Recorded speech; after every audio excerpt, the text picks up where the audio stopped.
First, I want to start with who I think's going to win. Dragon Ball FighterZ. I think it's going to win. I was watching when Sonic Fox for GOTY won at EVO, and for the first time, it beat Fortnite. Fighting games haven't been that big since the 90s. The Dragon Ball FighterZ tournament went too long, and the Street Fighter tournament was supposed to start. So you had a lot of people watching Dragon Ball FighterZ. So Dragon Ball FighterZ is pretty big. That many people watching touch Fortnite? I think if that many people was going to watch that stream and watch this game, they're probably going to vote for it too. So I think you're probably going to win. More popular than the other ones. Now, for personal, who I actually voted for, I'm going to start from least to the best.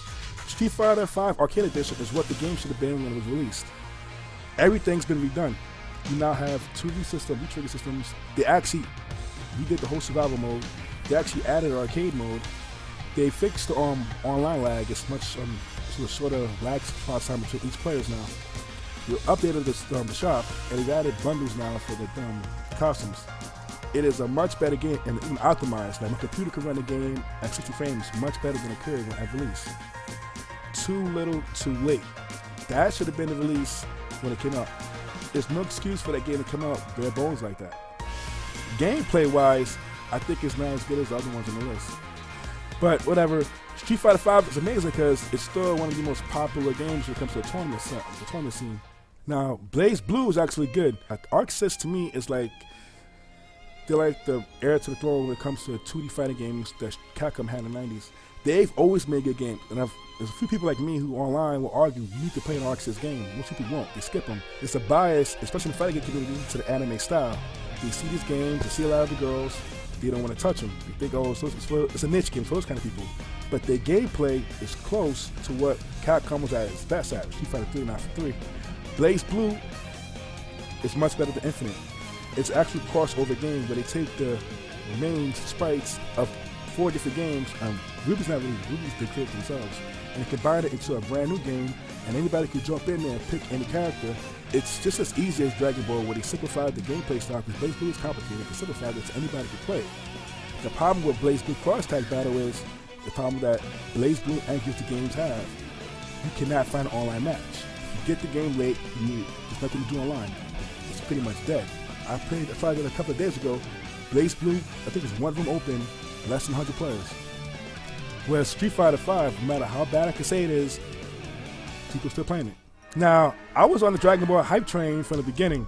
When I found out, because I've been playing Dragon Ball fighting games since the 90s, and I've always called them poor man Street Fighter games. They make money, and they know they will, because of the Dragon Ball license. Dragon Ball fans will buy anything with Dragon Ball, and I'm guilty of that. They've all been bad fighting games, and I've bought a lot of them.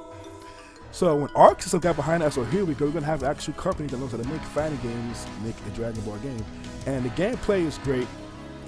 The online is great. People like to watch it online, and it's a really good game to stream. This is why I think it's gonna win. When the problem with it is more technical stuff on the fighting game side, like certain things I don't like in the gameplay. But that's all personal reasons. I have no reason like hating the game for itself. A lot of content in the game. Good arcade mode. Online is good. Story mode. You buy this game, you get a full game. So I definitely think it should win. The game I think should win is SoulCalibur 6. The gameplay to me is amazing. The story mode is good. If you ever play SoulCalibur game, don't worry about it. They bring you through the whole story for every character. The creative player is fun. The matches online, hardly any lag. And this game just came out. I play Street Fighter, I'm still getting lag. It took them years to fix that, and this game's already good from the beginning. The gameplay is tight. It's definitely one of the old school 90s, which people also say for Street Fighter. Easy to learn, difficult to master. You can pick up SoulCalibur and start playing, and then have fun matches. You don't need to know technical. Once you start looking into the technical, the game, the aspects of this game, there's so many attacks. You can have so much fun diving deep into this game. You can get to a point where you can get so good. The defensive options are really good as well. SoulCalibur 6 is probably going to get slept on because Dragon Ball FighterZ is what's popular now, and Street Fighter's community, we're hard-headed. To us, Street Fighter's the best ever, but SoulCalibur 6 should be looked at. And that's it.